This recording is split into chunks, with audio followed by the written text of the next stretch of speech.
Okay, so what you want to see the ambiguous case played out all the way through.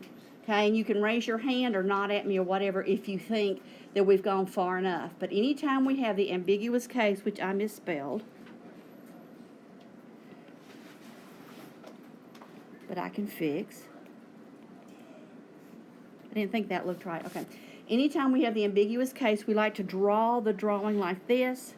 We don't have to do this like this every time, but that's the way that we learned to do it so that it would always work. Okay, and we could always kind of be together in how we talked about it. We could relate to each other. We are going to let this be angle A, which they tell us is 24 degrees. That means the side over here is little a. Okay, and then little b is going to be our side over here.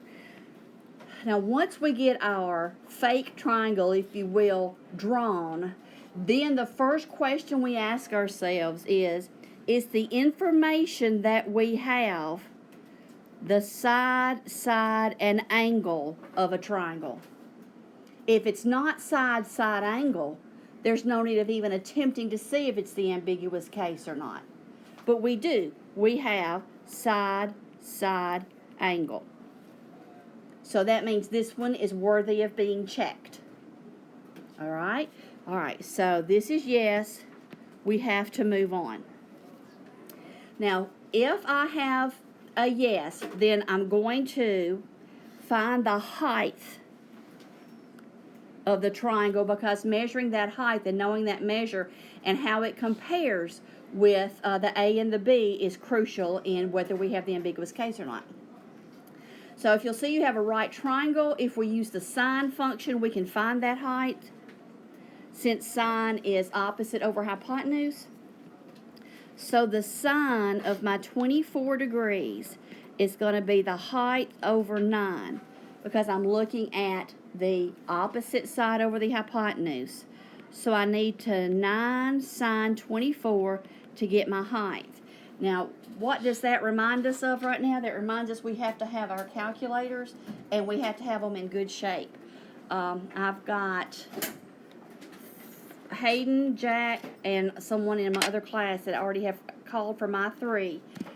If you need to borrow one of mine, I've got 2 that were left in here. I have no idea who they belong to, but I'll bring them over there with me. So if you want to borrow one of those, I'll have it. But try to have yours charged, and an extra set of batteries is not a bad thing to have. So I'm going to put this in my calculator now. I'm going to 9 sine 24. Make sure you're set on degrees. My height is approximately 3.7. All right, now I'm going to look and see if I have 0, 1, or 2 triangles. Okay, to have no triangles, then A would have to be less than H. So is 6 less than 3.7? No. To have one triangle, either my A would equal my H, or another option is that A is greater than or equal to B, which we can check that one right off the bat. We don't have to find H before that happens. Is 6 greater than or equal to 9? No. So right then you pretty much know the other option is that you've got the ambiguous case. But let's just look at what do we have to have. We have to have A between H and B, where B is the upper bound and H is the lower bound. Okay, so now we're trying to show ourselves or prove to ourselves that we do have 2 triangles here. We do have the ambiguous case, and since the measure of A is between the measure of B and the measure of the H that we found, then we know we do have the ambiguous case, okay? So we do have ambiguous case. So I could ask you, yes or no, do we have the ambiguous case? I could give you a list of triangle measures and say which one of these is the ambiguous case. I could take any information that we find from here on out and ask, what is the value of such and such, or what is capital A, the other measure of C, or the other measure of B. I could ask you any type of question like that to see if you're remembering ambiguous case. Based on the same one. Okay, so what we want to do now is see how do we find the measures. Okay, so let me move this up a little bit. All right, so the first thing that we will do, we're going to consider triangle 1 and triangle 2. And in triangle 1, we know that the measure of A, we can find the measure of B, then we have little a, little b, which we already know. Okay, so I'm going to bring this back down to see what those measures were. Whoops. So we had 24 degrees, 6, and 9. Okay. 24 degrees, 6, and 9. So what I want to do, I want to just use the law of sines to find the missing b. Because, see, I have the matching set. Remember the Australian lady that y'all got tickled at when she'd say the law of sines? This is back that thing. And that's up on your assignment somewhere. That video is somewhere in your assignments pages. Or you can always just Google law of sines, and hers comes up pretty quickly. If you need to watch that again. But since we know we have a matching set and we're looking for the angle, we're going to put the sine of 24 degrees over its opposite leg equals the sine of B over its opposite leg. When I cross multiply here, I'm going to have 9 sine 24 over 6 equals the sine of B. And then I'm going to have to inverse sine. So I'm going to inverse sine whatever I get here. Be careful not to put so much into your calculator that it swallows you alive. Some of you can put all that in at once and are confident enough with it that it'll just spit out the answer. Some of you will need to do that like step by step, like take sine 24 equals. Then multiply that by 9 equals, and divide that by 6 equals. Some of you want to do it that way. You do what is in your best interest. Excuse me, because it's your getting it right that we want to see happen. So I'm going to inverse sine on my calculator. I wish I could get a picture of my calculator up there, and you may be able to do it some way, but I haven't figured it out yet if you can. So I'm going to 9 sine 24. Divide it by, whoops, I need to close my parentheses there. Divide it by 6. Close parentheses. I'm double checking my work here. I got 37.6 degrees when I round off. Okay, so up here I'm going to have 37.6. And then I can just add the 24 and the 37.6 and subtract that from 180, and that will give me that C is 118.4. Then see how I can do law of sines again to find the measure of C?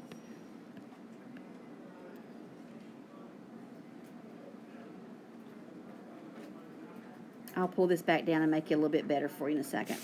So now if I want to find C, I'm going to go back to my original. That 6 over the sine of 24 equals C over the sine of 118. And I'm going to find little c that way. Now, I can go ahead and work that out, but is everybody okay with that? Can I just go ahead and bridge over to the second one? Yes. Raise your hand if you want to see it. I have a question. Wait, so are you going to work on the other side, or are you doing this? Let's bridge over now to the second triangle because we know we have two. I'm going to pull this down so it's not so messy.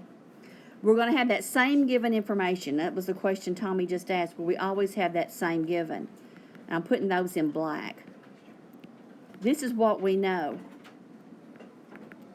So to get to the new triangle, we take the new B and we subtract it from 180 to get the new B. The old B, we take the old B, subtract from 180 to get the new B. Did I say that right? So 180 minus 37.6. So my new B is 142.4 degrees. Then I can add that and the 24 and subtract from 180 to find my new C.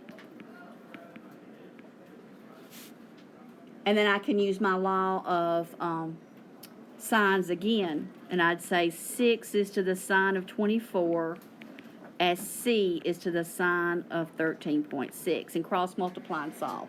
That's what I would do there. Okay, so number 16 on the chapter 10 test, this is one of those rules like Ivan just told me to go over. So this is helping us pick up one of those. Look that we have a secant segment that I'm about to put in blue. A secant segment and a tangent segment extending to the same circle from the same exterior point. Okay? So when I have this situation, my entire secant, which is x plus 6, not x times 6. That's how most people miss that. Okay? X plus 6 times the exterior part equals the tangent squared. So let's solve this guy for x. I'm going to distribute. And I get a 16. I'm going to subtract that 16 from each side because when I see I have a quadratic, I know I need to get a 0. If this beauty doesn't factor, I've got to use the quadratic formula. But I believe we're going to factor here. X plus 8, x minus 2. So x can either be negative 8, which I reject because that would give me a negative measure, or a positive 2. Okay? And number 19 is using completing the square where we're asked to find the equation of the circle. So remember, we want our equation of a circle to look like x minus h squared plus y minus k squared equals the radius squared. So I'm going to complete the square for the x's first. Okay, so I'm going to look at my x's. I'm going to have x squared minus 12x. And over here, I'm going to bring that 4 over and get it out of the way. Okay, so half of 12 is 6. 6 squared is 36. So by completing the square, I add 36 to each side. If you have completed the square correctly, what you get will factor into the square of a binomial, that x minus 6 squared. You'll get the same thing in each parentheses. If you didn't complete the square correctly, that will not factor that beautifully. So you know you goofed and you need to go back and check your arithmetic. Okay, so we've got the x taken care of. Now let's look at the y.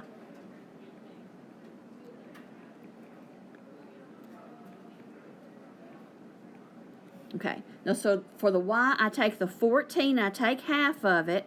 Half of 14 is 7. Square 7, and I get 49, which I have to add to both sides. This now is going to factor into y plus 7 squared equals 81. 32 plus 49? Okay, so my center of this circle is 6, negative 7, and the radius of my circle is 9. I don't remember what that question asked for, so that's everything. What's the formula for 16? For 16, you're going to have your entire secant. That looks... What's the formula you would use?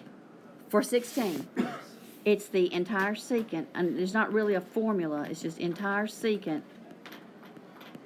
times the exterior part equals the tangent piece squared.